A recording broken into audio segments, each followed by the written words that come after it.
Russia-Ukraine war, which is far off from India, but it is having a significant impact. Geopolitical instability and volatility and how it's affecting trade, technology, and human resources across the globe.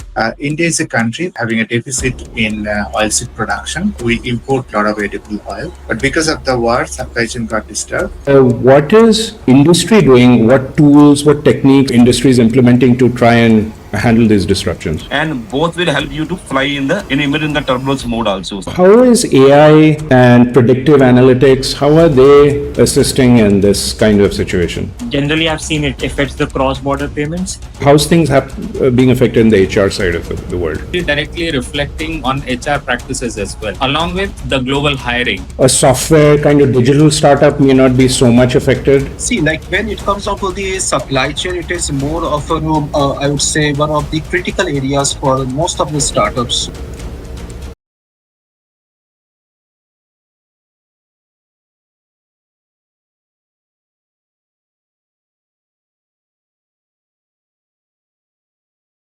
Hi everyone, this is Vivek Srivastav. Welcome to my channel. And today we have for you a very special multiple guest episode.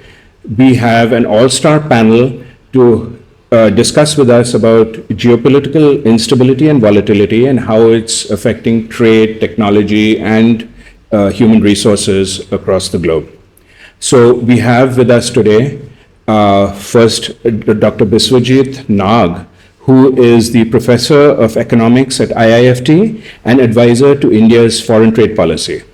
He is a global trade expert with 25 years experience in economic research as well as policy frameworks. So thanks a lot for joining us, Dr. Nag. Next we have Sudhir Mehani with us, who is the Chief Digital Officer at Marzoli, India, and he brings nearly 4 decades of experience driving Industry 4.0 AI transformation and sustainability practices in the manufacturing, in the industrial and telecom service areas. So thanks for joining. We have also Dr. Asthana with us, who's the Vice President of AI Garage, and which is a division of MasterCard. And Dr. Asthana is an expert in AI research as well as applying machine learning as well as human-computer interaction in real-world everyday problems. So welcome.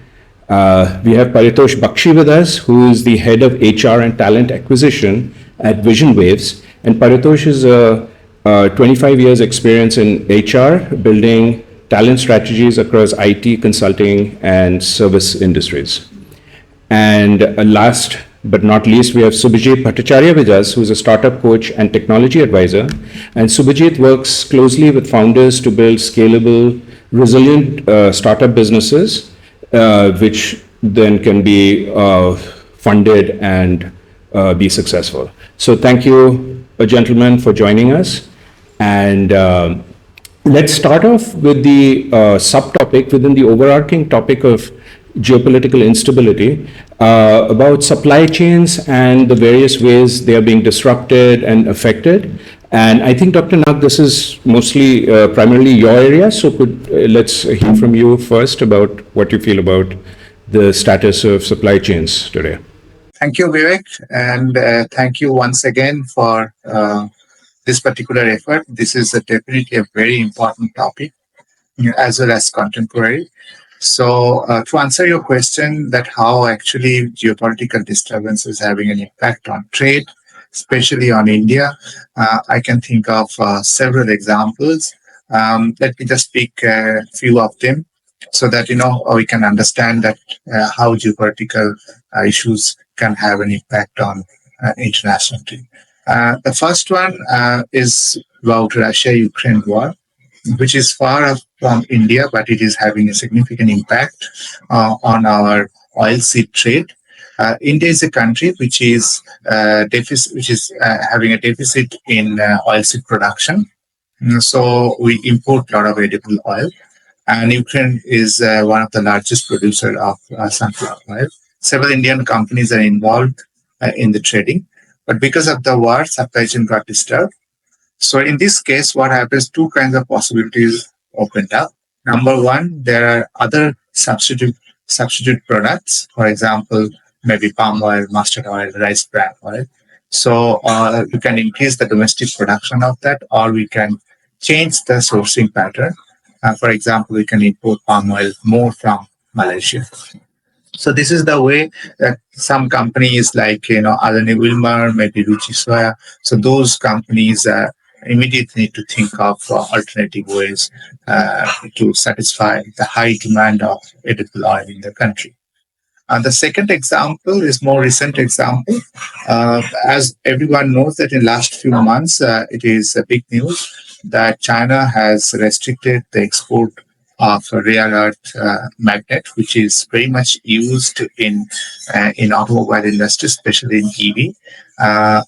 As a result of this restriction, what happened actually, India's EV industry is entering into a major crisis, because whatever the stock of magnets are there, so they will get exhausted, and then then what will happen? Our productions will go down, and maybe the price of the car will go up.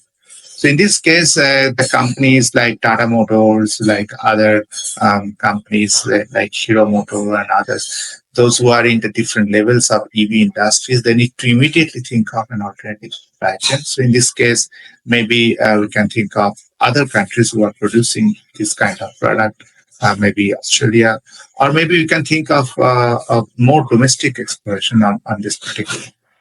And the third example, quickly, is basically about the Red Sea crisis, which is also in different. So in China case, it's basically an unilateral thing, but in Red Sea crisis, many people are involved. And as everybody knows that, most of our trade connectivity is through that part. So company like Tata Steels and others who actually use those routes for intermediate goods transport, so they need to use the Cape of Good Hope. So obviously the cost. Right. Extra shipping. So basically, shifting from one supplier where there's a issue to possibly other places. Sudhir, what is industry doing? What tools, what techniques, what manufacturing techniques are you industries implementing to try and handle these disruptions? Thank you, Vivek. I think Mr. Nag has set up a good platform, and this question really, when we talk about the manufacturing industry, today most of the manufacturing industries are lying on, you're talking about the tools, is called as a manufacturing execution system. MES is there, which works on a ISA 95 model. Basically, it's how you fix the sensors, then you go to PLC, then you go to SCADA, HMI, and then the ERP. So proper structure is there. So one is that MES is the main platform which everybody in the manufacturing industry is focusing on. Secondly, we are not giving any we are not giving any pain to all the manufacturing industry to maintain their own IT department. Now the era is to rely on the cloud and the AI technology. Okay. So first is a MES, have a clarity on the requirement of the processes, and then work on the model of the software which works, which use the cloud and AI in an effective manner, which can take up into the next level of the manager can see the risk and the risk in advance and the shift to a production and planning mode also. So basically, it is helping the managers to work in the level of a predictive mode of alarms. They can act before any damage happen. So having said that, MES cloud is another big thing now. You must have heard about the Global Capability Center, which has now recently the government has formed a policy, which is a very good initiative from the government side also. So most of the MNCs are now thinking of setting up a GCC into India, and which will now in India helping the international companies to become a digital system and that adapt quickly. So basically, I want to say that MES in your factory is a control tower now. GCC is your global brain now, and both will help you to fly in the even the turbulence mode also. So it avoids you the risk also. So you can rely on the MES, cloud AI, and the GCC pattern of this. These are the digital tools which is very much in practice now, which is attracting the MNC also to set up a GCC into India. So we can use our Indian manpower in this direction also. So India is now leading in that direction. So that is about the digital tool which are targeting it. Dr. Asthana, how is AI and predictive analytics, how are they assisting in this kind of situation? I mean, um, whenever you see the stage of geopolitical conflict, the one way to stop the trade is to stop the payment, and which is primarily AI driven. Uh, and in such scenario, you will see all of a sudden a lot more regulatory restrictions or sanctions or divergent data policies comes into picture. So, coming from payment industry, you will see you have to build systems which are flexible enough with the evolving restrictions or sanctions. And generally, I've seen it affects the cross-border payments, and it means a lot of AI based payment which supports multi-rail payments. I think that is where industry is moving. They're investing into more than one rail so that in such a scenario still trade and commerce fulfill, and for which payment has to be supported. Well, interesting. Thank you for that. Parikshit, what are you seeing in terms of human resource disruption, as well as are companies attempting different methodologies, like, for example, in software, agile as opposed to something else? How's things being affected in the HR side of the world? Thanks, Vivek, for having us. And it certainly is affecting, actually. It's starting from the planning of HR recruitment, and then subsequently retaining people, and also attracting the new talent. As the other panelists said, right now we are in the overall globally, we are in the transition phase. So when some transition is happening, then it is affecting directly with the manpower, the resources that every company has. Either they are needed to learn the new technology, the new methodology, and also adapting the new way of working, be it becoming a global talent, working from remote, and interacting with some global teams, so which who are culturally different. So it directly reflects on the quality of work, the resilience of the people, and that actually increase the responsibility of HR to make an even environment for everyone, to become a bridge between the teams, and also making sure that everyone is feeling connected with the company's goal, with the organization, with the current market scenario, and with each other as well, the team members, because either they are working somewhere in different time zones, in different locality. So creating an even atmosphere for everyone becomes a very crucial for HR, and which is increasing along with the the the the local labor laws, to know about local labor laws, the various regulations, everything is connected with it. So people are focusing on their work, but to create an environment, a comfortable environment, a growth oriented environment, that becomes a challenge for HR, and which is actually directly reflecting on HR practices as well, along with the global hiring which is going on. So yeah, conflict affects, the budgets are going down, the companies are restricting the hiring, a lot of startups are getting affected by getting less and less funds. So the number of resources are getting reduced. So all these are the challenges that the HRs are facing right now globally, and we also are trying to include everyone into it. Just out of curiosity, what is, you mentioned HR methodologies themselves are changing. Could you give me an example of what methodology might change? To start with, earlier when For an example, there are different regulations and different laws for every country. If a person who is being hired and then he is leaving in Germany, and the person who is hired in India and he is leaving, or even the PIP or the uh, performance increments or evaluation is being done, it is very different for country wise. When we are talking about the global team, then we are talking about the regional flavor of the regulations, the way a person or the employee works and sees his own time, and the office timings, the way of working, the kind of mode of working.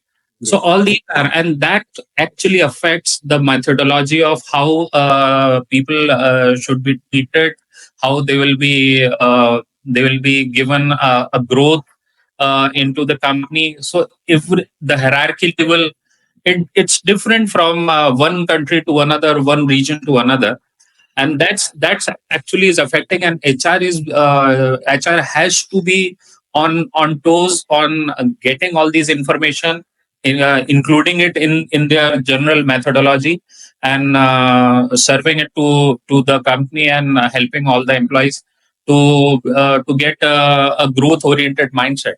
Okay, okay. So, Vijit, how has startups been affected by all this? I think the previous panelists already mentioned funding has gotten less. I would imagine a software kind of digital startup may not be so much affected because they may, but some sort of a manufacturing oriented startup might probably be very greatly affected. See, like when it comes down to the supply chain, it is more of a, I would say, one of the critical areas for most of the startups because it is more strategic. We have to think from both the inbound and outbound perspective, like who will be my supplier, how the delivery will be done, all these things. So there are few things that we normally take into the consideration. First of all, identifying the suppliers or identifying our partners, ecosystem partners who may be there for the delivery and all. I normally suggest to most of the startups that they should not land up to a situation, we call it as all the eggs in one basket. So like if they should avoid a situation of no single point of failure. Rather, they can identify multiple suppliers or multiple delivery units or delivery partners who can very well help them to get the raw materials be procured on time, and at the same time, in case when we have to get the things delivered post manufacturing, then we should have good number of partners, delivery partners who can help us to get the things delivered maybe to the inventory, or maybe from the inventory to the end customers, or maybe retailers or wholesalers. That is one aspect. Second aspect is more of like how we are identifying or how we are strategizing our manufacturing part. So suppose a startup which is not developing some complex electronic items which may require, say, semiconductors or certain parts which may cost a lot in case that is being manufactured over here in India. Then in that case, it is also being advised to the startups that if they can go for, say, hybrid mode of sourcing, wherein certainly we will first give preference to the Indian market in order to identify whether those raw materials can very well be procured from the Indian market itself. But otherwise, in case, say, for example, in the case of the semiconductors and all, which is certainly being delivered in, which is certainly been manufactured in India.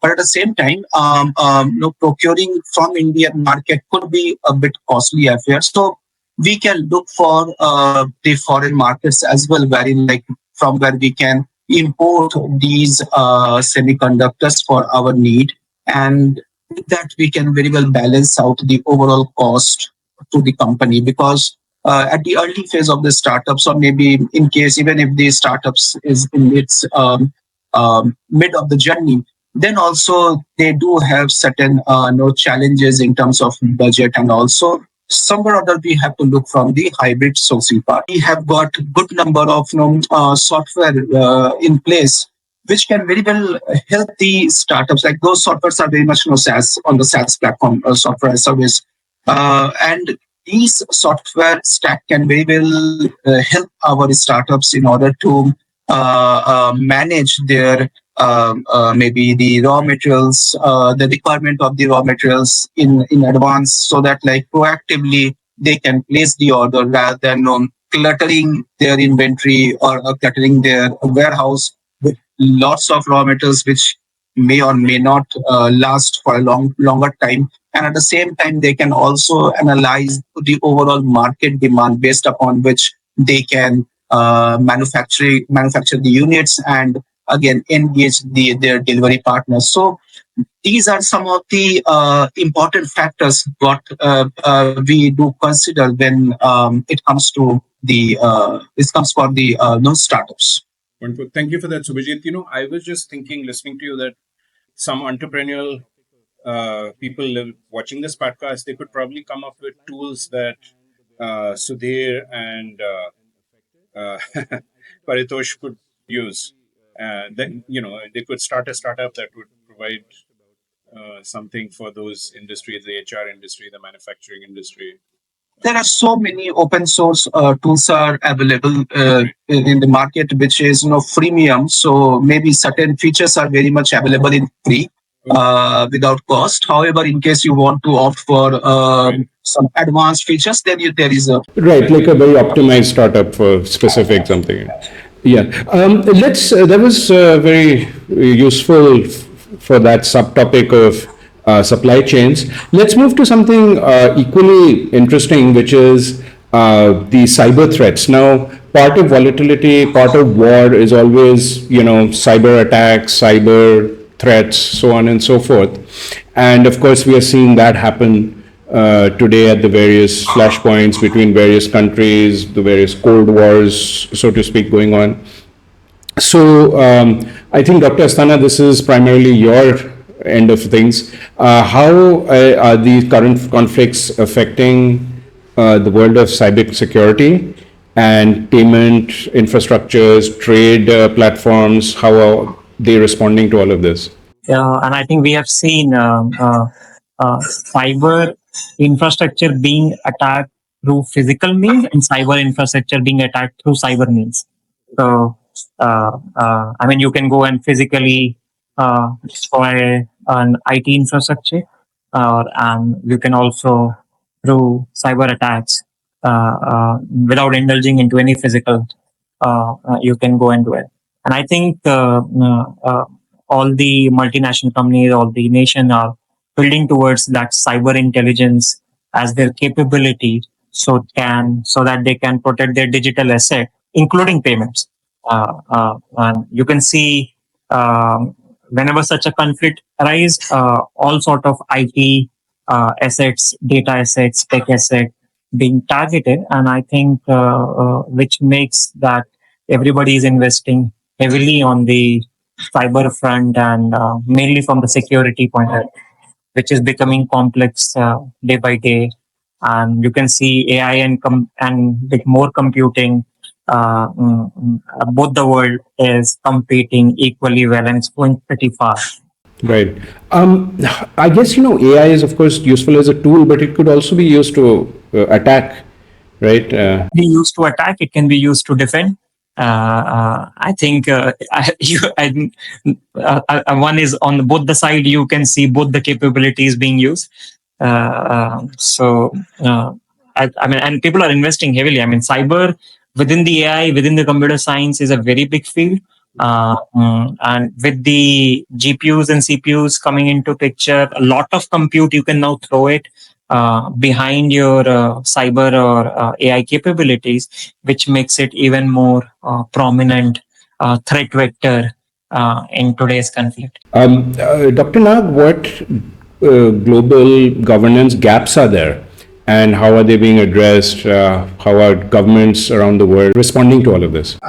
Technology and governance, there is basically always a kind of a game. Technology is always ahead of the governance. Okay, and for every technology, there will be users and there will be abusers as well, right? So we are seeing it for centuries. So now it becomes more complex because what is happening, there are a lot of effort uh, to bring it back to a kind of a regimented regime. Now, as we just heard that, governance is not only within the country, but international governance is also required. As to understand this, let us go back how actually this entire thing started. But as we just heard, the multinationals would like to protect their, IT infrastructure, information, and generally it is basically a game of developed country. Now, what is happening? The developing countries are also coming up. They have some level of understanding about these things. So, criminal activities can happen or can origin from developing world, or from, for that matter, from anywhere. And for that, actually, the global governance is very important. So there are efforts from the United Nations point of view, from WTO, about data protection, about but this is not moving to in an optimal way because understanding about the data protection is still not at a convergence level. So the way the developed country would like to see it, on the other way, developing country would like to see it in a different way. So we require more discussion, and the role of multinationals and the governments are extremely important. I had a quick question about you had mentioned United Nations, and so I'm just wondering. I mean, it's all very well that some global body like UN or something can make some regulations or whatnot, but then what if countries such as, say, North Korea, for example, just completely ignore it, right? So then, how? What about a situation like that? North Korea is a member actually, so it is the role of the rest of the world to bring the last player into the game. Okay, so this is our failure. It's our collective failure that we are not able to bring those countries at the same platform. Let me just give you one example from where actually you can understand how the common men actually are getting involved in. For example, e-commerce, right? So every country is having e-commerce rules. Now, and now there is an attempt in WTO also to have certain global, so that global players also come on board and can actually advise that how the e-commerce rules can actually form. Many countries see it very suspiciously because, and cautiously as well, because there is a possibility of that data of the developing countries might go outside of their country, and in the name of data privacy, it might go to some agency or some companies who can actually utilize it in a different way.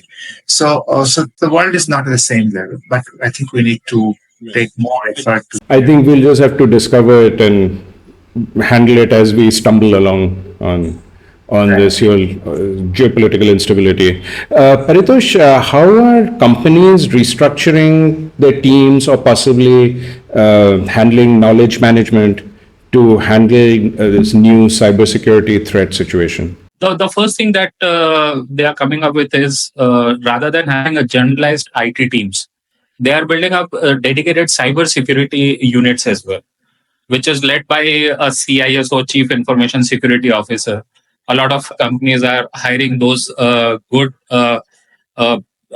talented people who are good in security, who knows it, and they are building up a separate team for this to look after the security threat that they are having, because most companies are like having their most the data on cloud right now. The physical data and everything is not exactly right now they are doing it.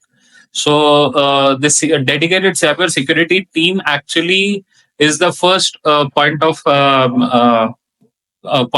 security that they are building up, and they are actually detect the kind of a threat that is happening before going into the market, and everything goes through them.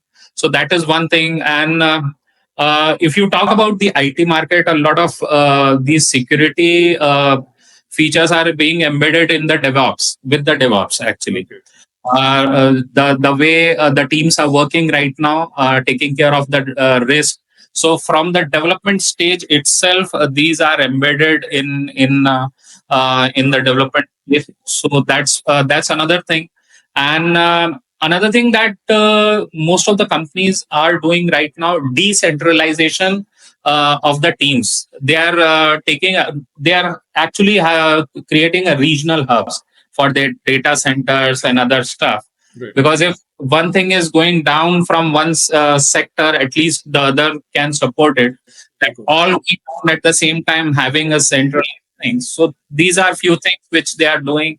And also regarding the awareness within the team itself, a lot of gamification and training and certification simulations, all these time to time, the teams are building it up. The security team, actually, people who are not directly involved in such kind of security procedures, a lot of teams, a lot of trainings goes on over here, a lot of tie-ups with universities and boot camps.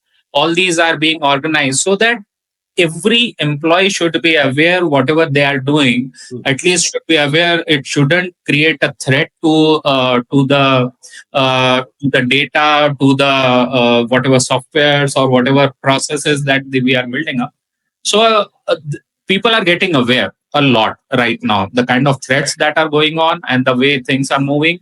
Business owners also knows that having a proper cybersecurity team and a department in place is a need right now. So that's what teams are building up for that. That's great. Thank you. That was very informative and covered all aspects of that. But Subhajit, my question is, all that might be something a larger company might do, but startups, and doing a startup myself right now, I know it's you may not be able to do quite so much. For example, what I've done, I'm going to be launching very soon. There's some last minute bugs that we're fixing, but I'm launching on Android possibly tomorrow, beta launch. And one thing I did was just take Ukraine out and not have it as one of the options that on Play Store would be available in the country of Ukraine. So Vijay, what do you suggest startups can do for cyber vulnerabilities when on a limited budget, right? Because startups are usually just See, like when we talk about the vulnerabilities for the startups, I normally divide that into two parts. One is the IP part that plays an important role, and secondly, certainly the what you call the IT infrastructure and all those things. So let me first go with the IP part, the intellectual property protection. So very first thing is like for most of the startups, maybe because of the limited budget and all, they don't register their IPs at the right time, at the earliest stage itself. So, and without knowing that which part of the business can be important for them, it can be their software code, it can be their brand name, it can be some sort of new innovation, or even the idea as well. And that is one of the major, I would say, threat for the startups to go, like in case they are not ignoring that part. Second part is like you cannot drive a business all alone. You will need certain stakeholders, whether they are internal to you, internal to your organization, or maybe to the external. And there, in that case, you may have to join with or maybe collaborate with the contractors and all. So lack of proper agreement with all these stakeholders, that is like we normally get certain NDAs to be signed and all. So since the startups do not want to get into such kind of nitty gritty, that can also be a major threat going forward. Because say in case like you have engaged what you call freelancer to develop a certain block of codes or maybe a software, tomorrow it may happen that the person who might have developed this one, he will take away all those things without your knowledge, and following to that he will just make a little bit more customization on the code, and there will be other competitor that will come in front of you. So it will be very difficult for the startup to compete with the one which might have got developed just by copying the code. That is it. Second part is like the in case you are not well aware of your trade secrets. So for many of the startups, they rely upon several partners, and they are very much open to share who are all their customers, who are and maybe the formula that they are using, all these things. So there you like as a startup, I always suggest to be little bit cautious while sharing all these trade secrets, because this is one of the important, I would say, weapons for the startup to grow in the market.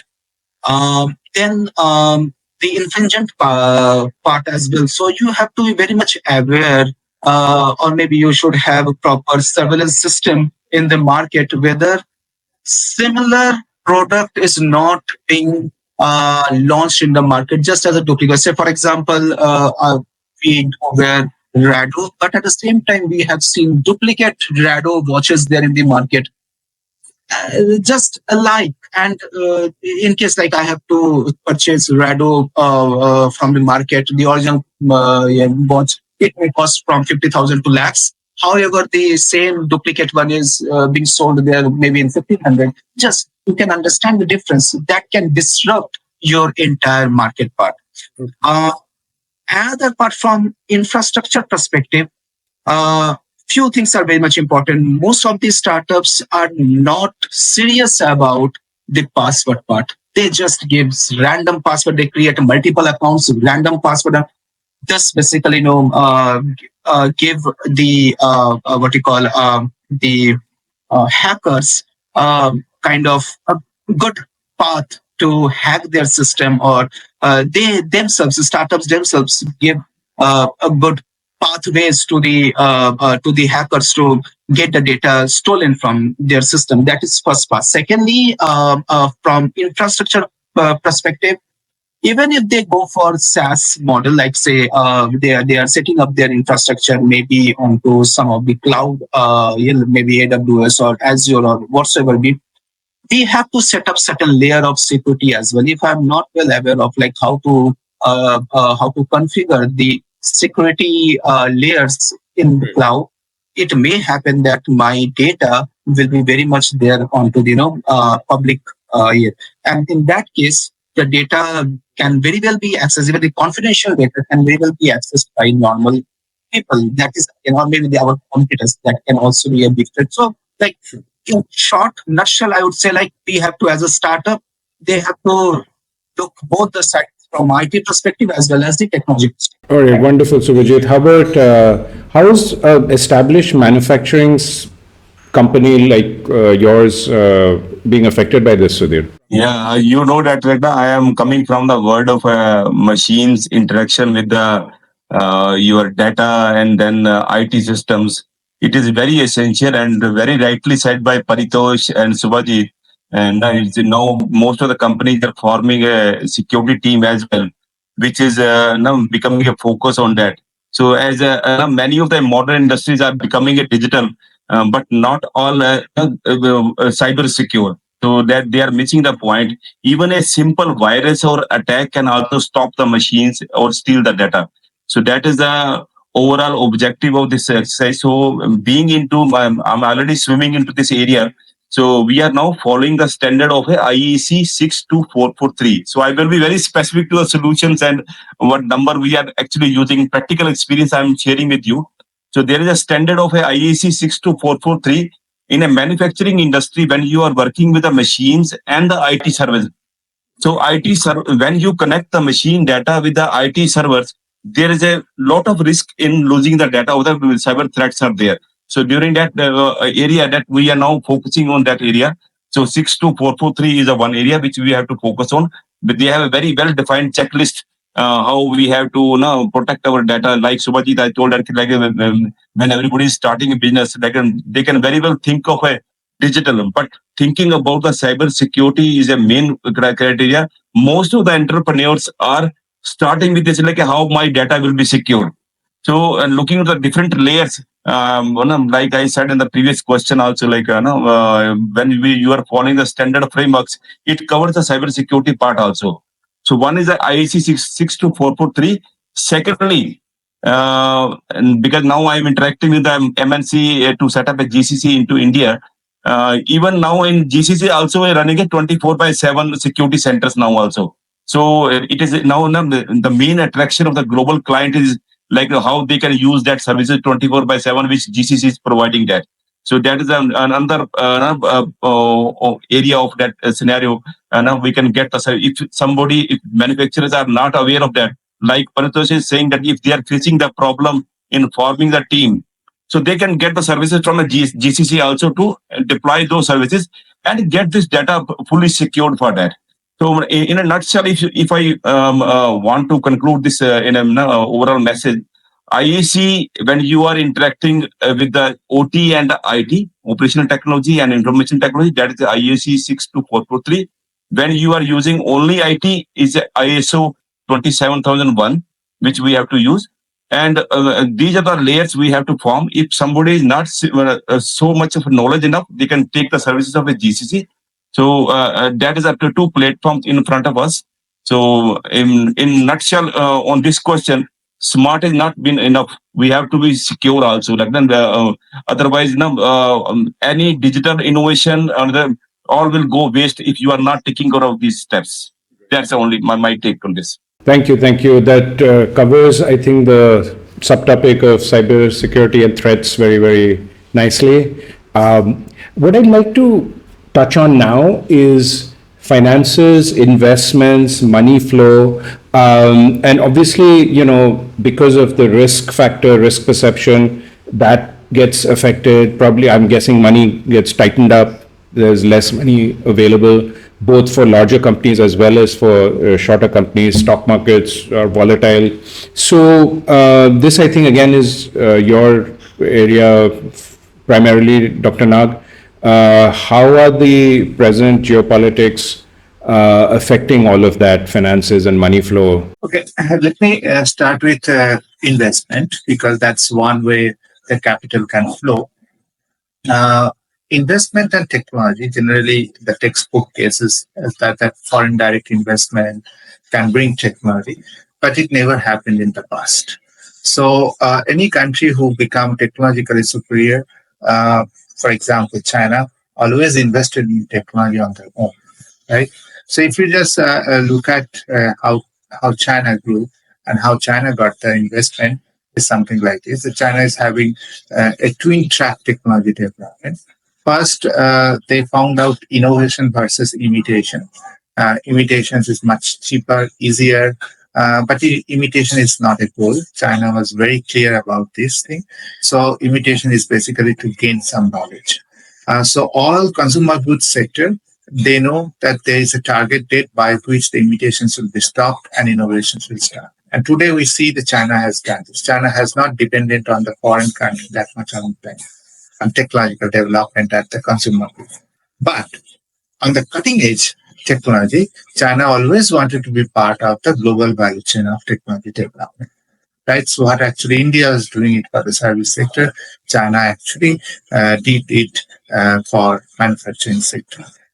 So you need to invest on academics, on developing research center, developing laboratories. So backbone should be there. Then only the technology will come. Now, technology and skill are moving together. Now, what is happening on finance flow is possible only when there is a skill. So a lot of FDI comes to India in service sector because there is a skill, right? So that's basically one factor. From the Western countries' point of view, they are ready to uh, go for outsourcing in the form of value chain, but only the last part of the global value chain generally be given to the developing countries. So they are basically doing the assembling of the product. So China also started it. India, even in case of mobile phone, they're doing the same thing. But how fast India would actually absorb the new technology and move up, it's basically a matter of the policy as well as the company's intention. I can end with example of again China two companies. So one is Huawei and second one is BYD. So we know that how domestic technology can compete with the foreign technology. Now, in the coming days, because of geopolitical problem, technology will not flow that fast. The way we saw in last few years. So it will be much more restricted, and technology is right now the matter of pride, and maybe sometimes technology can be weaponized also. Right, so that's basically important. As we heard about it, all cybercrime is based on AI. So it's specific technology, right? So technology flow will be less. And I have one particular understanding about how the world started looking at India as a possible technology giant in coming days. Uh, so here, actually, the world is seeing how China grew. So India is a possible threat because they do not want another China to come up and give a threat to the Western world. So in that case, technology flow will be further restricted to it. So in this case, it's very important that we invest indigenously. We develop our own technology. Our people are everywhere, so they have a good knowledge. So people like Vivek come back to India and invest here, develop the technology, and that's the way forward. But that needs to be backed up by the policy. If the policy doesn't support, if you do not have any target dates, they will be everywhere and will be nowhere at the same time. Wonderful. Well, thank you. Thank you, Dr. Nag.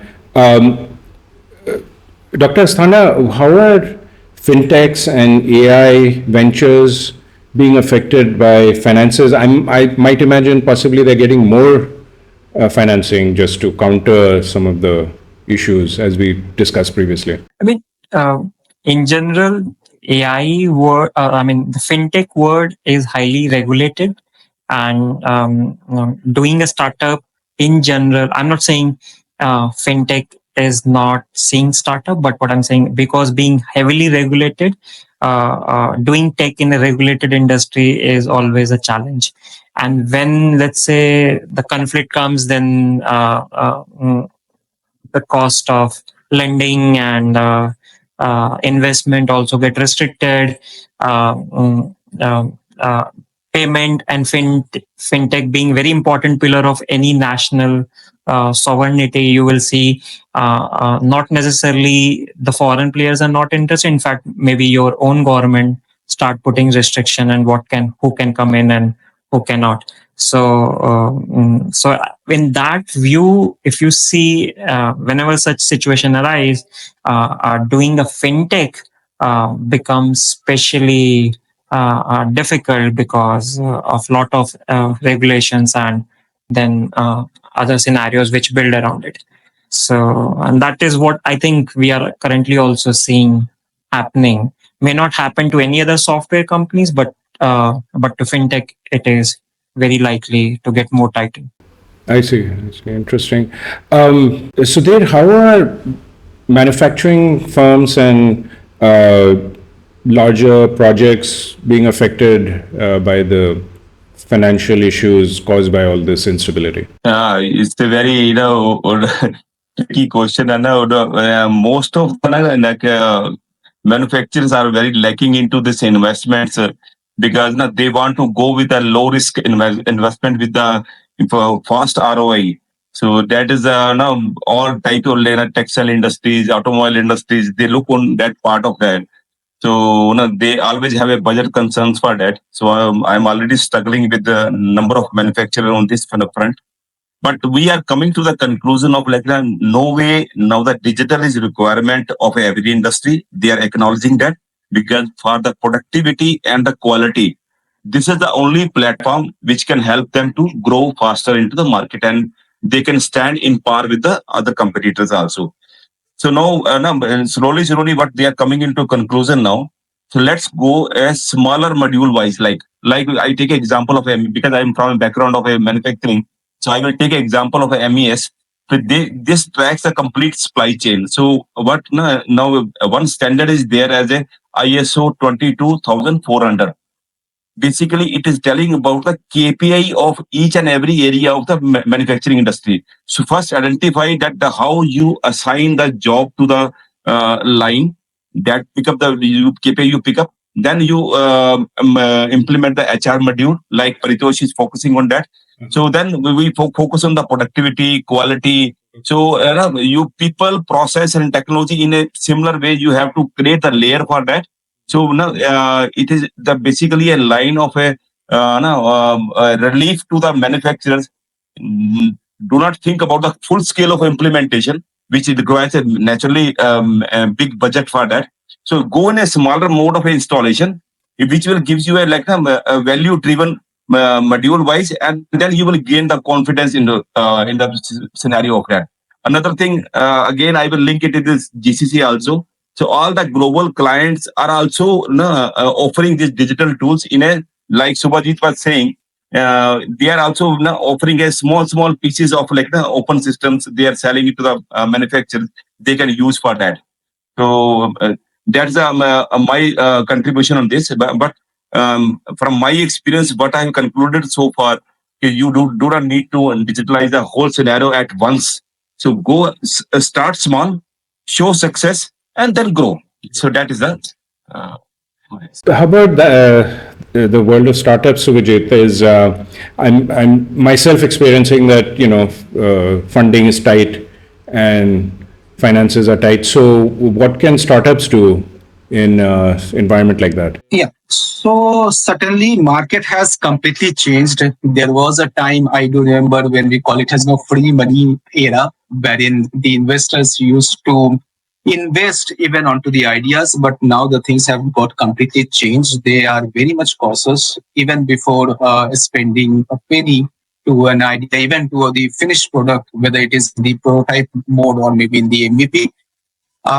They are basically looking forward for a strong or strategic business model, revenue model, ROI, all those things. So in this era, like what I would suggest, like in order to get funding from the investors or maybe these investment institutions, we should focus our focus, like as a startup I'm saying, our focus should be shifted towards profitability. Certainly profitability is always there, but when I'm saying profitability, it is more of strategizing a model wherein we can set a strong or hard line how quickly we can achieve the break even, so that we can showcase like this is how we are going to achieve these milestones over a period of time, and thereby we will not only achieve the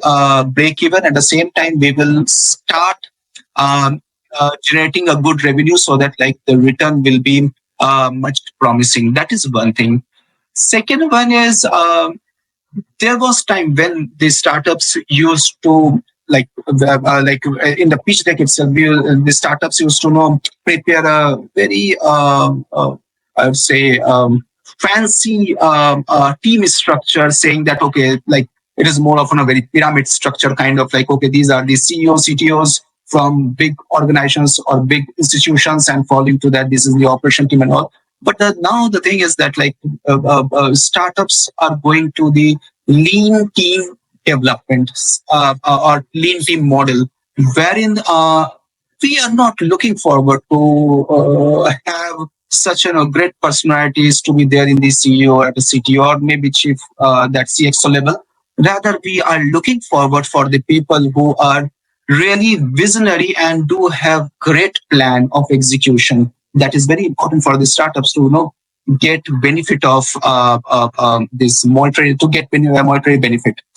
Third part is how we are prioritizing the customer retention plan. It is not about like how we are reaching out to the customer, how much we are selling our product. It will not work in a long run. Right. Something that will work in the long run is how we are, whether we are able to retain the customer or not. What is our sustainable growth principle or the strategy, so that we can ensure that our product or the service, whatever we are offering to the market, it will remain. And whosoever be the customers whom we have attracted so far, it is not about the push, but rather than pull, I would say.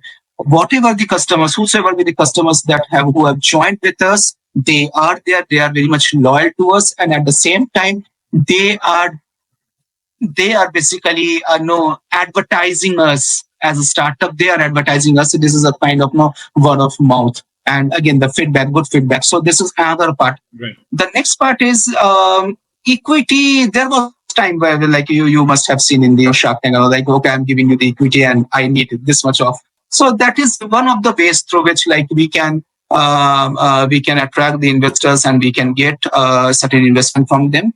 But at the same time, now we are looking forward for venture debt. A bootstrap can be one of the best ways to grow our grow our business. Now in India, specifically, Government of India has come up with lots of new policies for the startups, or I would say that Atmanirbhar Bharat. So we can also get benefits of those policies, so that like even like I would like to quote one example which I have received recently from MSME, that they are giving away around 15 lakhs of monetary help for your venture. All you need is to fill up the form with the details, and if that is qualified, then in that case you will get 15 lakhs on the fly. So we have to be very much vigilant on that part, like what are all the support that are being given from the government's end.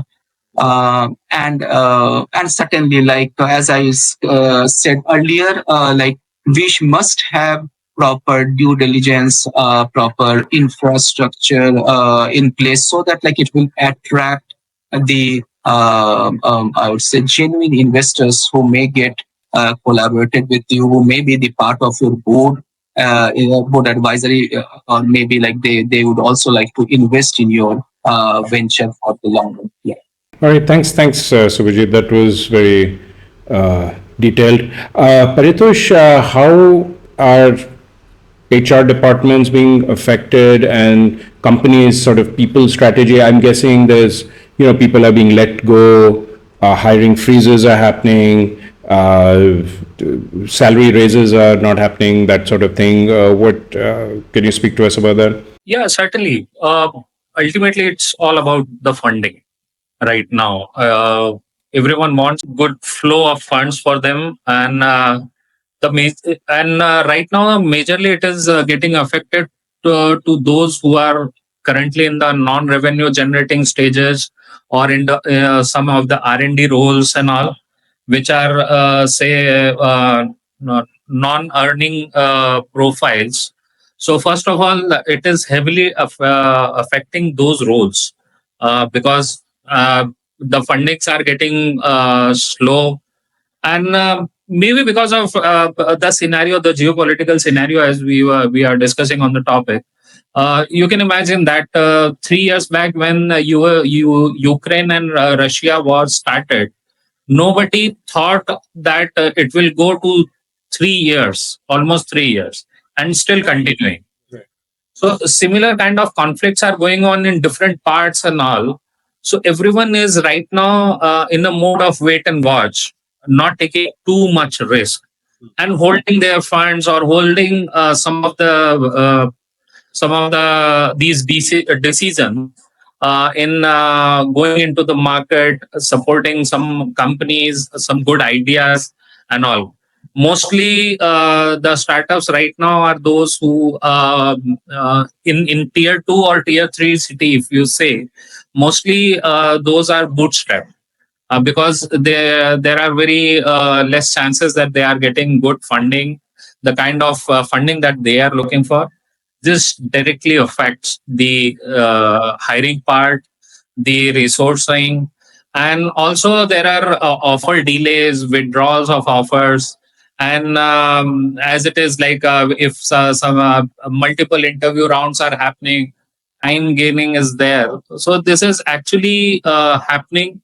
One more thing which is going on is that the people who are working with, and they thought of joining the startup in search of something to create new, or getting some good growth and all. It is also directly affecting where people are getting out of these startups and going towards the more stable companies, the bigger organizations, grabbing those opportunities just to secure their The risk appetite's gone down, not just the financial risk appetite, but also the career path risk. Risk appetite. So they are opting for some stable companies and going towards them. So it is directly affecting all the startup environment or the startup ecosystem. And yeah, so HR is getting affected. HR process is getting affected due to this. Since we've getting closer to running out of time here now, what I'd like to do is ask each panelist in their particular areas, and we've got a rich panelist list of areas. We've covering almost all bases here. What I'd like each panelist to do is speak a little bit about in their area, their industry domain, if you will, what they are seeing as a best opportunity, a positive, and also, of course, the negative. So can we start with you, Dr. Nag? Yeah, so we started the discussion with geopolitical disruptions. Okay, so every disruption is basically forces us to think differently. So it opens up our mind. So a lot of new things are being experimented. Not many of them will be successful. Maybe there are 1,000 experiment, but maybe 10 or 100 will be successful. But this is basically a time, as we heard, that this is a time of transition. So in the time of transitions, people need to do the experiment, whatever in the field. I'm in the field of academics. So in academics, globalization has really, been very, very helpful. We are connected globally. So I need to take lectures. I can take lecture in the same mode. I do not need to travel to other places. If I need to do a course, I can do the course online and I can get a degree. So I don't know. So what happens because of digitalization, because of it's also happened during the COVID time, because we are more used to now online interview, online classes, and kind of stuff. So many of you are not going to office even regularly. So what is happening globally? The world is really becoming small, and as a new kind of connectivity happening, so new kind of interactions, and it will basically, I think, in terms of technologically, it will explode in a very in a time. If I go back to a little bit of history, what we have seen in the history of last 200 years of technology development, every time there's a technology development, you will find out before that there is a recessionary period or there is a war-like situation. Right, so it's a Great Depression, Second World War, and then actually we'll find out the space war, technology development. It happened in the past. So because what happens globally when the demand is going down, so you need to basically do this kind of experiment. So I'm quite hopeful, though definitely I'm quite disturbed because of serious conflicts happening, human life and other things are being, destroyed. So it's not a good time.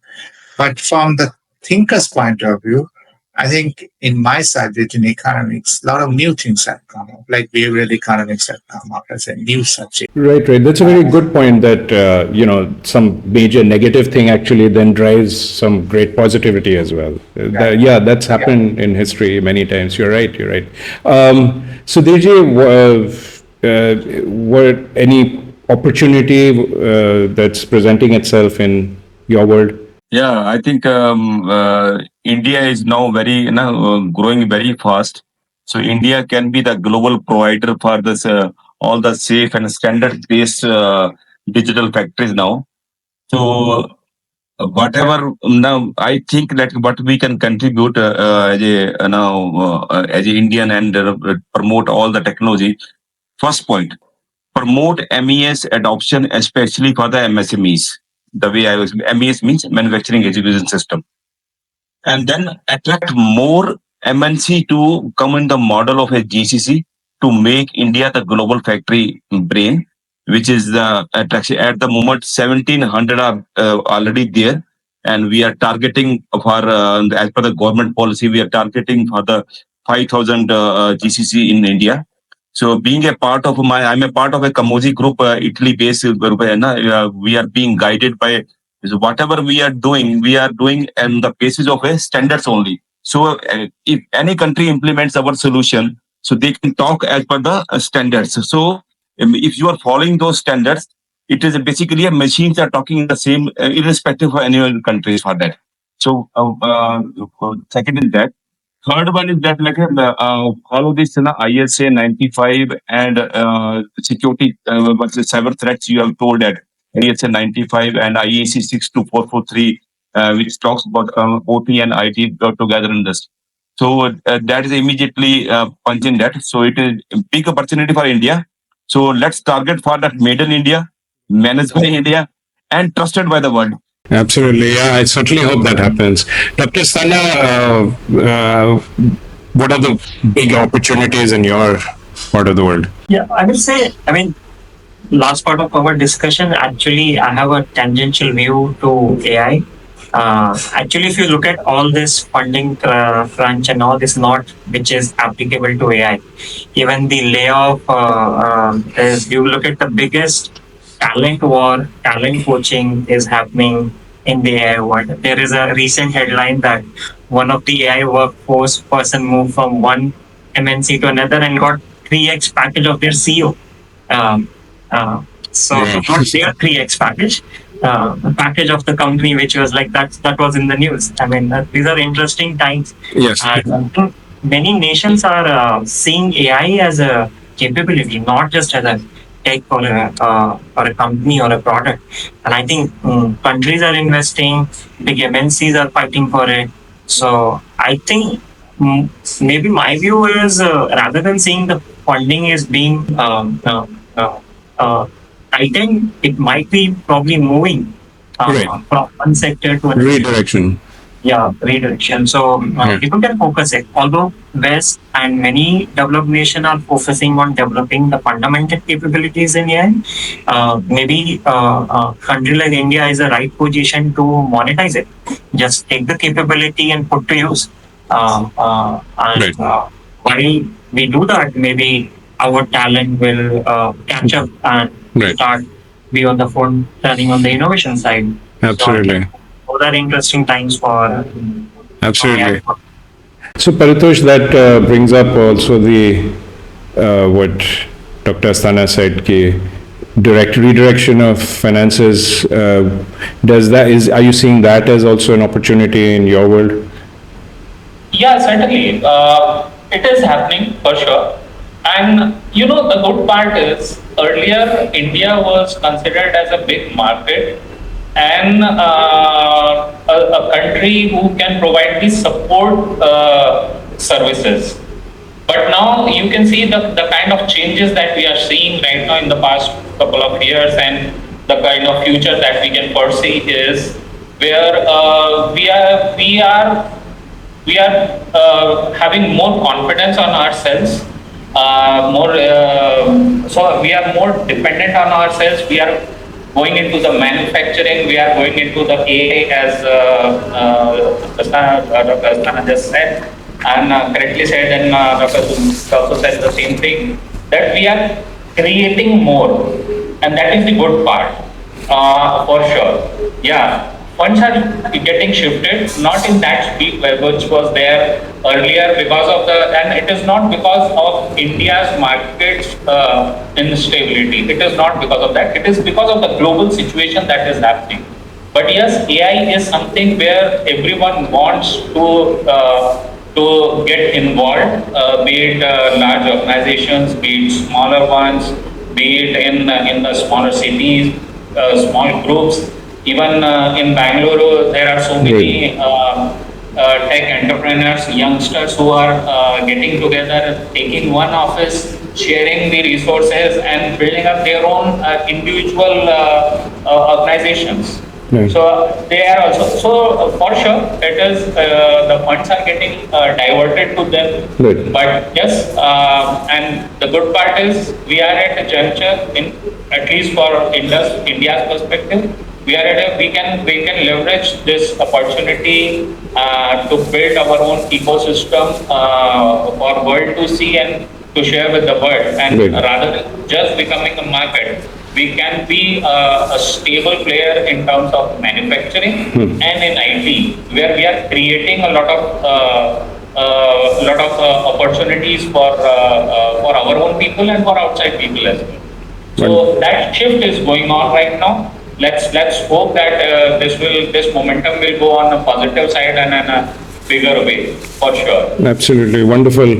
Yeah, go ahead, Sudhir. Yeah, no, I cannot stop myself now by looking at the views from Mr. Asthana and Mr. Paritosh. I think this is the right scenario when we are thinking about the AI and the people, how we are using it. I think it is a time now to, you do not need to move people to the factories, bring factory to the people. That is a punchline which we have. So that all technology are available. I fully support Mr. Asthana. We have to think on the AI in terms of like AI agents also there. Now they are now like we are thinking, we are making now machine to think and act accordingly. Right. So Okay. not only you have to be on the shop floor by bringing the people over there, Okay. bring that technology closer to the people wherever they are in the world. So that's the way to do it. I fully support for that idea. That's the only sense I want to add in both Asthana and Sudhir. Thank you, sir. Sure, sure. So Subhajit, I think you already mentioned one of the potential possibilities, positives is that, entrepreneurs can create startups or pivot their startups to provide solutions to the chaos, right? So, but what would you say is a positive that this? Absolutely. So there is a common proverb like when there are instability or when there are lots of challenges, there are so many opportunities as well. And today, when the youth across the globe are facing challenges, basically the job-related challenges, maybe because of geopolitical instability or maybe because of economic downfall, startup is one of the best functions wherein they can come up with some of the ideas in place, and according to that they can bring up innovation, because one is ultimately looking forward for innovation, some innovative solution. There is a kind of myth, I would say, that behind everything there is a technology, and that technology basically digital technology in terms of AI and all. It is not like that. So we have to understand like what is our skill set, and based upon that, and that skill set is basically the engineering part. So maybe I am a good cook, then in that case, my engineering part is like what are the ingredients that I can use to cook the best out of the food. So that is what my engineering is. So, and I can use technology as an enabler to put forward my food recipes across the globe or across the nation, so that like I can get a massive number of clients or customers for me. So over here, if you ask me what is the opportunity, so we have got tremendous opportunities for startups. Only thing is that like startup entrepreneurs must think of something novel ideas rather than reinventing the wheel. Because of what I have seen in the past, someone has developed something, another startup, another founder is trying to copy the same. It is not the right way. Rather, even if you have similar kind of idea, just think something else which can disrupt the market, rather than giving the customers multiple options for the same type of product or the service. Opportunities are, to be very honest, there are lots of opportunities wherein we can dwell upon, and we can, like startups can make a certain that they will get some benefit out of it. Okay. Wonderful. Thank you, Subhajit. Since we are almost out of time, what I'd like to do now is again go through each of the panelists and just have you give us some last words of wisdom.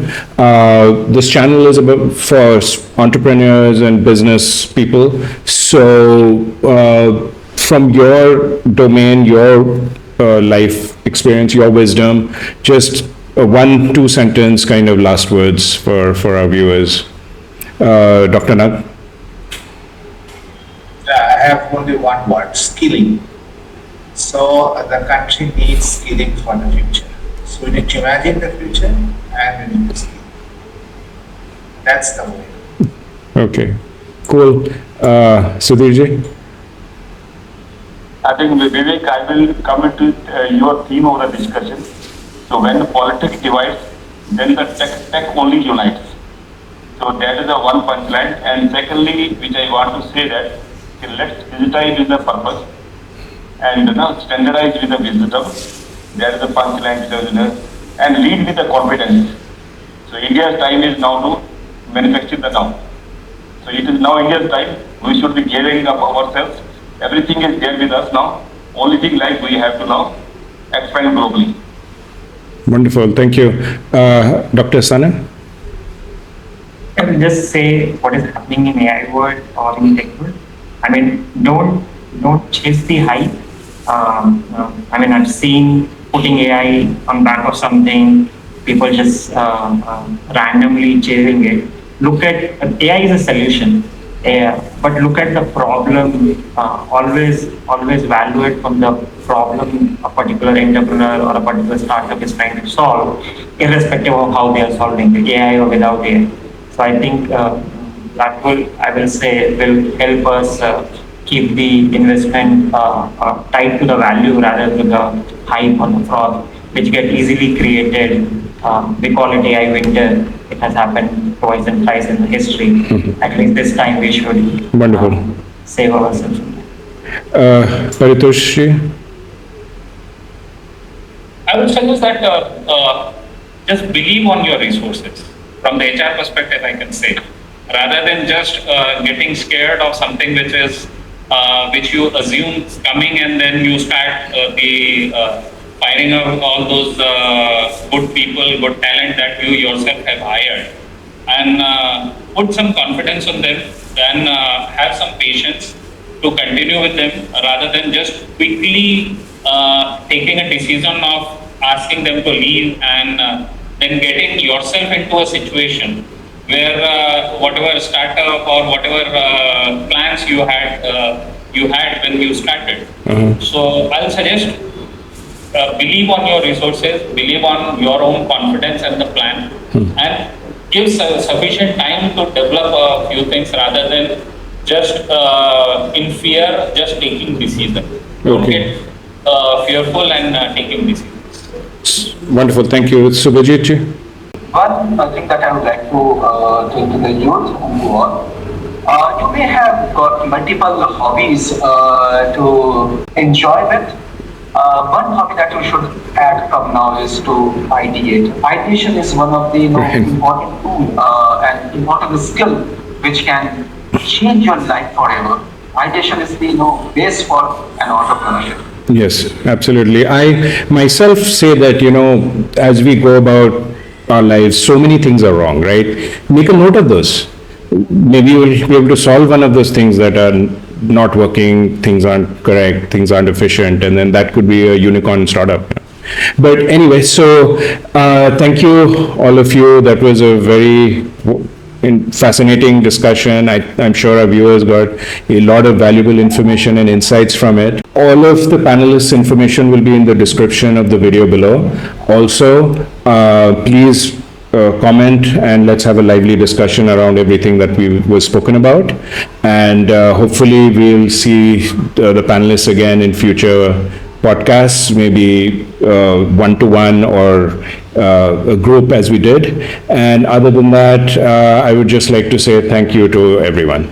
Thank you all.